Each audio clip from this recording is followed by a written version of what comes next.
Judge Ogol and your team, I want to urge you to give the public some degree of consistency. When a bill is passed by Parliament, there is a presumption of constitutionality of that bill.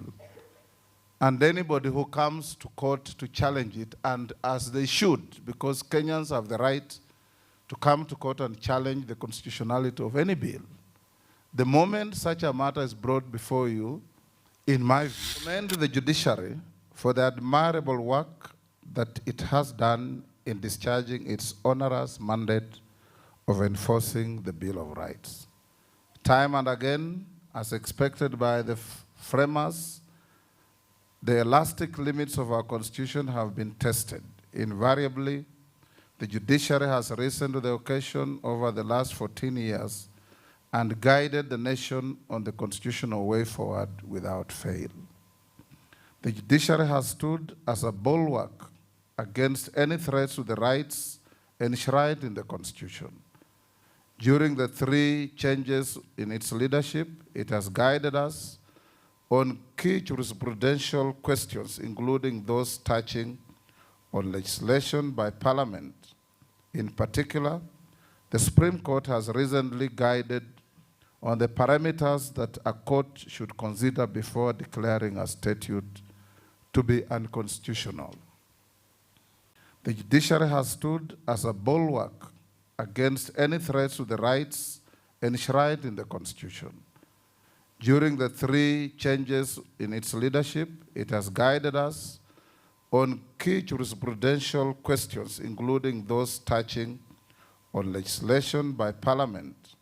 In particular, the Supreme Court has recently guided on the parameters that a court should consider before declaring a statute to be unconstitutional.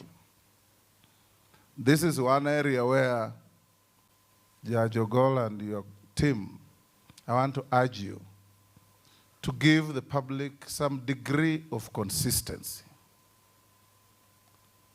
and also to now adhere to what the Supreme Court has said, which is a principle espoused all over in comparable jurisdictions, that when a bill is passed by Parliament, there is a presumption of constitutionality of that bill. And anybody who comes to court to challenge it, and as they should, because Kenyans have the right to come to court and challenge the constitutionality of any bill.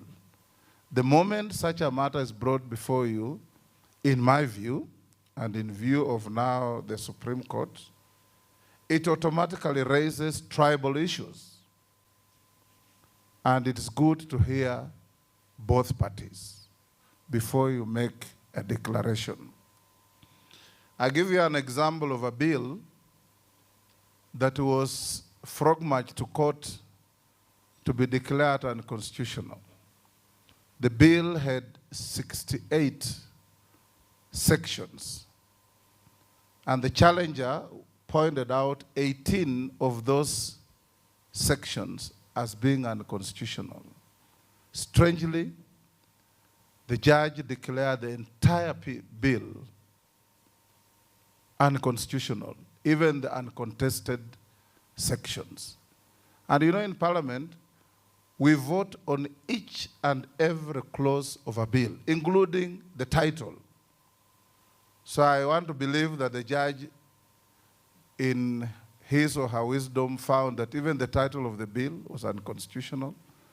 Even the definitions in the bill were unconstitutional. Even the memorandum of objects in the bill were unconstitutional.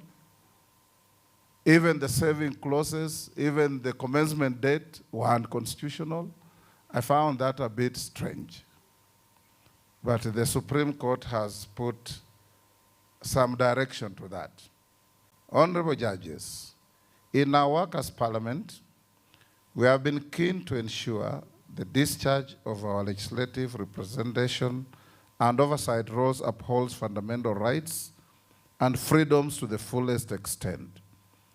Through tools such as questions, petitions, and statements, Legislators have raised issues in the House on cases of violations of human rights for action and sought responses from the executive and relevant bodies. Additionally, Parliament has enacted laws that implement human rights. Notably, the National Assembly is presently considering the Persons with Disabilities Bill 2023, which seeks to implement the rights of persons with disabilities as enshrined in Article 54 of the Constitution.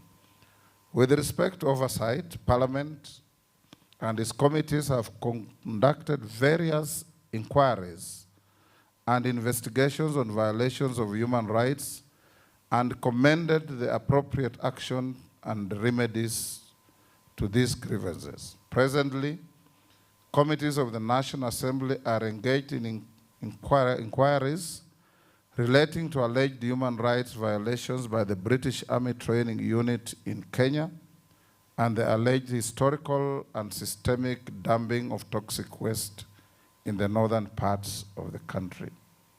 Honorable judges, in support of key actors that promote and enforce the Bill of Rights, the National Assembly has consistently sought to provide adequate budgetary allocation to the justice sector within the available fiscal envelope. This has seen the gradual increase of allocations to the judiciary and other key actors over the years. I think in the last budget, even with the fall of the finance bill, we raised your budget to over 19 billion to enable you discharge your responsibilities. The Chief Justice tells me that's not enough, and I do know it's not enough. Even as at the legislature, we demanded and expected 68 billion, but we only got 49. In support of key actors that promote and enforce the Bill of Rights, the National Assembly, no, sorry, I've read that. I'm keenly aware of the critical role of the civil society and our development partners in supporting the judiciary in its enforcement of the Bill of Rights. Indeed, the convening of this summit has been made possible through such support. However, it is my enduring belief that we must respect and discharge the responsibilities that accompany our wholehearted effort to enforce human rights. Honorable judges, observance and enforcement of human rights is a responsibility that attaches to all of us.